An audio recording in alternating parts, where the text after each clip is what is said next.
Hey guys, so I just wanted to give a little update on our augmented reality feature.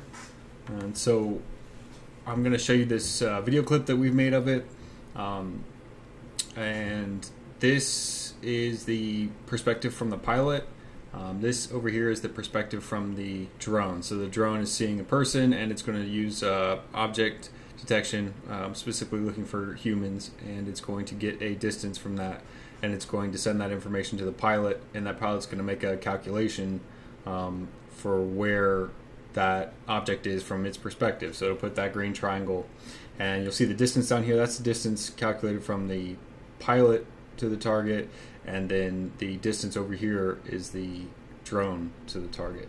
So I'll just go ahead and play that for you.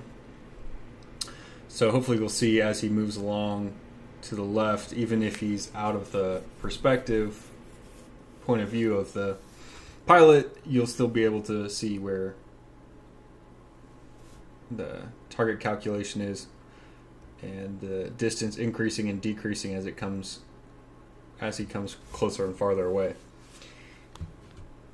So yeah, that's where we are with it right now. Still not, you can tell it's not exactly 100% precise, but you can see the distance is pretty close. You can see it drop out when he leaves line of sight of the drone. So yeah, that's where we are right now. Check out our website, risdrones.com, and send me a DM. Thanks.